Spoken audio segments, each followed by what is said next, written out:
Bonjour à tous, c'est Jenny Gardet, je suis médium conférencière et énergéticienne. J'espère que vous allez bien. Alors cette vidéo fait suite à la vidéo concernant le choix des parents. Je vous la mettrai en haut à droite. C'est une vidéo qui va concerner en tout cas les choix d'incarnation. Je vais rentrer un petit peu plus en détail sur ces choix d'incarnation. Alors, un petit rappel, notre âme, en fait, voyage de vie en vie à la recherche d'expériences pour évoluer. Donc il faut se rappeler, le contexte, hein. Notre âme, un être, spirituel qui a besoin d'évoluer, qui veut évoluer et qui pour ça va vivre plusieurs expériences et en l'occurrence plusieurs vies. Parmi ces expériences, parmi ces vies possibles, il y a la vie sur Terre. Il y aura aussi des vies qui pourront être faites sur d'autres planètes, mais c'est pas forcément le sujet de cette vidéo.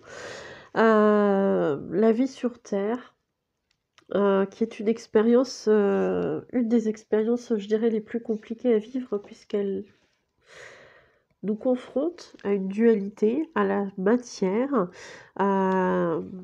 qui n'est pas quelque chose que l'on connaît lorsque l'on est là-haut en tant qu'âme, puisqu'on n'a pas de matière justement. Donc cette matière, cette densité au niveau de l'expérience terrestre, c'est quelque chose d'assez unique, je dirais. Mais plus l'expérience va être compliquée, et je dirais plus elle va nous faire évoluer, ce qui est plutôt positif. Donc le but de cette incarnation sur Terre, ça va être de réussir à transcender la matière afin de vivre, de ressentir et de diffuser l'amour. Et ainsi rester dans la lumière malgré les expériences terrestres qui vont attirer l'âme dans des préoccupations beaucoup moins lumineuses, comme les tests, les épreuves et les apprentissages.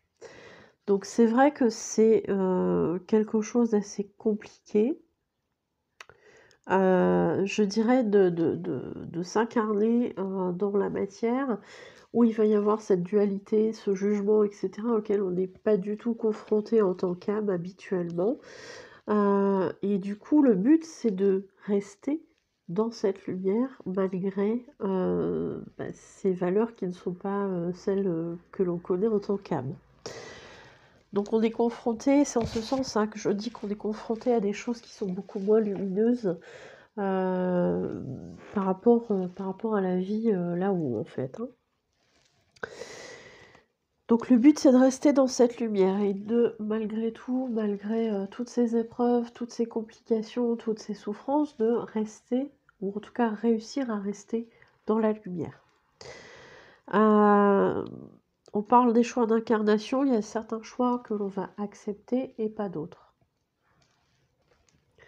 Donc on va accepter au fur et à mesure de nos incarnations certaines choses, certaines propositions et pas d'autres.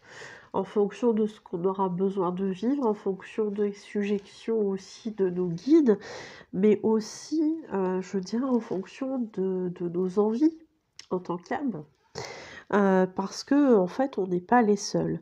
On a nos guides de lumière qui vont être là, qui vont nous aider, qui vont avoir le rôle de conseiller par rapport à notre future incarnation. Hein, puisque avant de s'incarner, on fait une espèce de réunion avec nos guides. Souvent, c'est notre guide principal qui va être là, qui va nous donner des conseils. Mais au final, c'est l'âme qui va décider de ce qu'elle expérimente ou pas. Du coup, alors ça, je vous en ai parlé.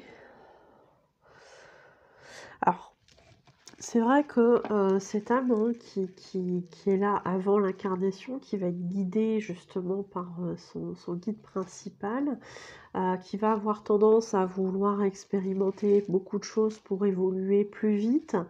Et puis bon, on a son guide qui va lui dire bah oui, ça c'est pas mal, ça écoute, je préfère te dire que c'est peut-être pas la meilleure des choses, etc. dans cette future vie, dans cette future incarnation. Mais après, voilà, c'est toi qui choisis. Et il faut se rappeler aussi que cette âme, au moment où elle choisit ce qu'elle va expérimenter, elle est dans un état hyper positif parce que là-haut, on est dans la vibration d'amour inconditionnel. Donc même si elle a conscience que certaines choses peuvent être difficiles sur Terre, bien souvent, il faut se l'avouer, elle n'est pas complètement consciente de ce que ça représente en termes de difficultés et de souffrance. C'est aussi pour ça que ses guides l'aident et la conseillent. Maintenant, comme je vous l'ai dit un petit peu plus haut, l'âme sera décisionnaire. Donc si elle s'entête, comme certains êtres humains, ça peut arriver, et bien elle assumera les conséquences de ses choix. Et ça peut conduire parfois à certaines choses, à certaines situations assez compliquées, assez complexes, qui peuvent aller parfois jusqu'au suicide de la personne incarnée. Parce que justement, cette âme s'est un petit peu trop chargée en termes émotionnels, en termes de difficultés à surmonter, et que ça faisait beaucoup pour un seul être humain. Donc ça peut être une explication possible au suicide, je ne dis pas que c'est la seule. Voilà, et quand bien même c'est arrivé à quelqu'un que vous connaissez, ça n'en change pas la difficulté de cette souffrance, bien au contraire. Mais si ça peut vous apporter, je vais pas dire un soulagement, ça sera un grand mot, mais si ça peut vous donner une raison qui peut vous apporter un petit peu d'apaisement, ça sera toujours ça de prix. Il faut savoir aussi que après avoir choisi le fond, donc ce qu'on vient expérimenter, on va choisir la forme. Pour la blessure d'abandon, par exemple, on va choisir donc le fond, la blessure d'abandon, et après on choisira la forme. La forme, ça va être par exemple de naître dans une famille où les deux parents vont se séparer. Et l'enfant, du coup, va se sentir abandonné par un de ses deux parents, et ce parent, avant son incarnation, aura décidé de jouer ce rôle de parent abandonnant. Pour que justement l'âme de son enfant puisse expérimenter cette blessure d'abandon. Donc il y a toujours une forme d'aide en fait entre les âmes. Il y a une précision là qui me vient à l'esprit, c'est que quand il y a des âmes qui nous font beaucoup souffrir, et en l'occurrence souvent ça va être nos proches, les grosses souffrances que l'on va expérimenter, souvent ça va être des âmes qui vont être très proches de nous. Parce que c'est ce que m'a expliqué un défunt lors d'un message canalisé. Le fait d'avoir été une âme très proche, je dirais il n'y a qu'une âme très proche, je vais le dire comme ça, il n'y a qu'une âme très proche qui peut accepter de nous faire souffrir pour nous faire évoluer. Ça paraît bizarre comme ça sur le plan humain, parce qu'on l'entend souvent dans le sens, voilà, si je suis proche, je ne veux pas que, par exemple, mon enfant ait des souffrances. En termes spirituels, on va jusqu'au sacrifice d'infliger une souffrance à une âme qui est importante pour nous, parce qu'on sait que derrière, elle va beaucoup apprendre. Donc je sais que ça peut paraître un petit peu étrange, un petit peu poussé, un petit peu tiré par les cheveux. Et je suis pas sûre là de vous l'expliquer avec les bons mots, mais j'espère que ce sera clair. Voilà, c'est comme ça que visiblement devait passer le message. Mais en gros, plus on va être proche d'une âme et plus elle va pouvoir nous infliger des souffrances, plus elle va se sacrifier dans ce sens-là, par amour en fait, pour que l'on puisse évoluer.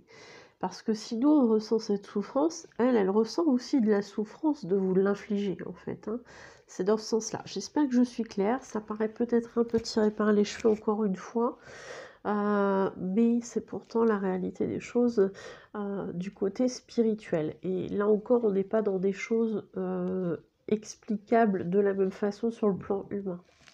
Et en aucune façon, ça peut expliquer ou excuser certaines souffrances que l'on va avoir ressenties en tant que personne humaine, bien évidemment. Je voulais aussi vous parler de ce qu'on appelle le voile de l'oubli.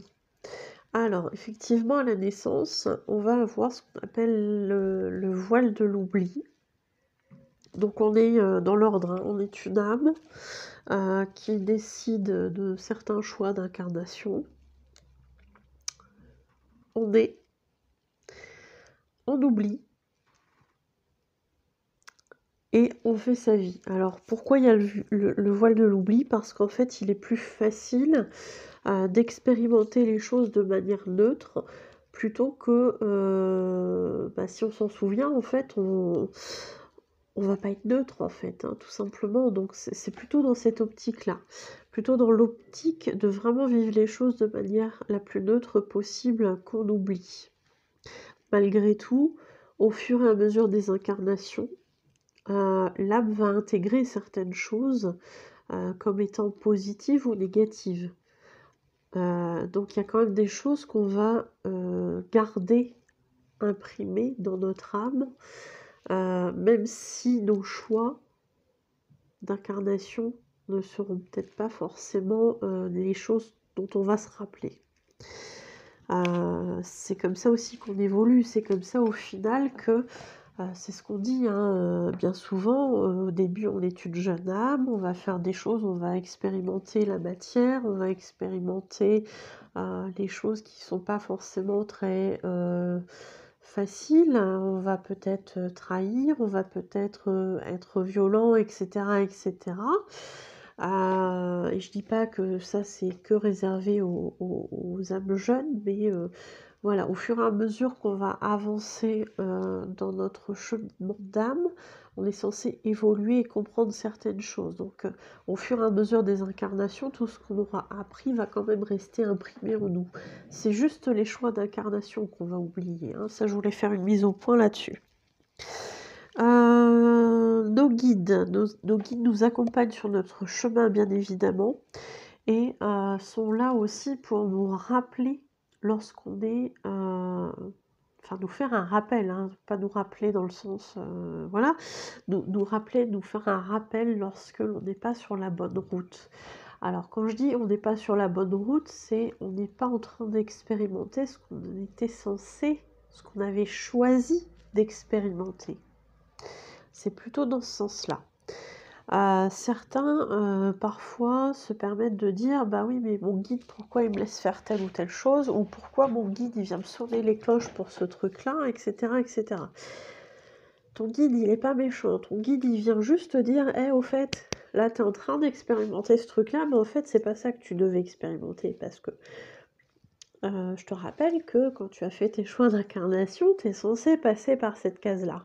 Donc cette case qui est ici. Puis toi, bah, en fait, tu as toujours tendance à vouloir l'éviter. Donc moi, ton guide, mon boulot, c'est de te remettre sur ton chemin, tout simplement. Donc oui, on peut avoir des foudres karmiques, et ça, j'en parle dans une vidéo que je vous mettrai en haut à droite. Et c'est pas juste pour dire t'es méchant, on va te punir, etc. etc. C'est juste pour te dire, en fait, t'as oublié que t'es pas sur la bonne route. Donc nous, on te le dit, on te le montre. À notre façon, certes, c'est pas toujours hyper clair, j'avoue, mais on te montre. Et notamment quand c'est pas fluide du tout, c'est probablement qu'on n'est pas sur notre chemin. Alors il y a quand même une notion de libre arbitre, c'est-à-dire qu'il y a des cases, entre guillemets, obligatoires au sens où on les aura choisies. On les aura choisies avant de s'incarner. Et on a quand même un libre arbitre entre ces cases.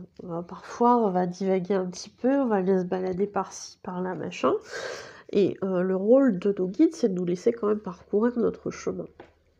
Mais au bout d'un moment, de nous rappeler à l'ordre quand on s'en éloigne un petit peu trop. Et eux, ils sont là un petit peu comme des parents. Comme les parents des enfants qui sont en train d'apprendre à marcher. On sait bien que l'enfant, une fois qu'il va se lancer sur ses 2 pieds, il va forcément à un moment donné se casser la figure. Le rôle en fait des guides, ça va être de se dire: «Ouh là là, mon humain là, celui sur lequel je veille là, waouh, il va se prendre une gamelle. Bon, on va faire en sorte en fait de de mettre un petit matelas pour pas qu'il se fasse trop mal». Bah, ça va être ça un petit peu leur rôle. Ils savent que parfois on est obligé, d'en passer par des choses un petit peu compliquées. Leur rôle en fait, c'est de veiller à ce qu'on se fasse pas trop mal en se cassant la figure. À l'image d'un petit enfant qui apprend à marcher et qui se prend des gamelles, tout simplement. Alors vous allez me dire pourquoi on a des expériences difficiles? Pourquoi? Quel est l'intérêt de vivre des expériences très douloureuses et quel est l'intérêt encore plus de les choisir en fait? Donc on va parler par exemple, mais c'est vraiment un exemple, d'un être qui s'incarne et qui a choisi en fait d'expérimenter la violence, en tant que victime. On pourrait parler de l'autre cas, mais là c'est celui qui me vient en tête. Pourquoi on va rencontrer quelqu'un qui va nous faire volontairement ou pas du mal? Eh bien, ça peut, d'une certaine façon, nous pousser dans nos retranchements pour aller chercher en nous des ressources, dont des ressources souvent qu'on n'imagine même pas avoir en nous. Et nous permettre de réaliser qu'on est plus fort qu'on le pensait. Une deuxième chose qui m'est venue aussi par rapport à ça, c'est par exemple toutes les personnes qui vont connaître ça à un moment donné, alors peut-être pas toutes, mais certaines de ces personnes qui vont expérimenter la violence en tant que victimes vont parfois avoir un rôle justement de conseil ou une mission d'accompagnement vis-à-vis des personnes qui vivront plus tard la même chose qu'elles. Ça peut être le cas par exemple de quelqu'un qui travaille en association et qui va accompagner par exemple des femmes battues. Voilà. Comment ça se passe? Je sais que tu as certainement vécu cette émotion-là. Pourquoi tu as eu du mal à quitter ton conjoint? Parce qu'il y avait une emprise, parce qu'il y avait des problèmes financiers, parce que. Et finalement, le fait d'être compris va permettre à cette personne qui est en situation difficile de se sentir en confiance avec cette personne qui a aussi vécu cette chose-là. Elle va se sentir en confiance, elle va se sentir comprise. Ce qui n'est pas forcément le cas, pardon, dans un contexte familial ou amical où parfois, souvent même, je dirais, le conjoint est connu et quand il y a des situations de violence, peut avoir un autre visage une fois que la porte est fermée. Et cette personne ne va pas forcément se sentir en confiance avec ses propres amis ou sa propre famille, parce que quand elle évoque le côté un petit peu changeant de son conjoint, on va lui dire: «Bah non, ton conjoint il est adorable» et cetera et cetera. Sauf que derrière, on ne sait pas que quand la porte est fermée, le conjoint il change littéralement d'attitude. Donc ça peut être le cas parfois et le fait d'être compris par une personne va permettre que l'accompagnement se fasse encore mieux. Je sais pas si je suis claire, j'ai l'impression d'être un peu brouillon, du fait d'être un peu enrhumée là. Et dernière chose qui m'est venue, je vous rappelle que, au tout début quand j'ai parlé des choix d'incarnation, je vous ai dit que le but était de retrouver cet état, d'amour inconditionnel qu'on a tous là-haut, qu'on connaît tous là-haut, le plus possible dans nos expériences terrestres. Et effectivement, même si c'est très compliqué à entendre pour certaines personnes, il est vrai que spirituellement parlant, à un moment donné, pour être bien envers soi-même aussi, il est important de pardonner certaines choses et de pardonner notamment les souffrances que les autres ont pu nous infliger. Et en ce sens-là, d'arriver à un moment donné à leur envoyer de l'amour, pour être en paix avec soi-même, avec ce côté énergétique de souffrance. C'est compliqué à entendre, je l'entends, et encore une fois, je ne dis pas qu'il faut excuser les violences faites, bien au contraire, c'est pas du tout ça. C'est juste qu'à un moment donné, spirituellement parlant, on essaye d'atteindre un stade d'amour au point d'en arriver à pardonner et à envoyer de l'amour à ses agresseurs, parce que peut-être que cet agresseur a vécu des choses compliquées. Encore une fois, il suffit pas, enfin c'est pas là pour excuser les mauvais comportements, attention, hein, on est bien d'accord là-dessus. C'est juste pour vous montrer une autre vision, qui est la vision spirituelle des choses. J'espère que cette vidéo vous aura plu. N'hésitez pas à me le montrer par des likes, par des commentaires, par des partages de vidéos et par des abonnements à la chaîne. N'hésitez pas à la faire connaître à votre entourage. N'hésitez pas à me faire un don sur ma cagnotte Lydia si vous le souhaitez. Ça me permettra d'améliorer la chaîne, tout simplement.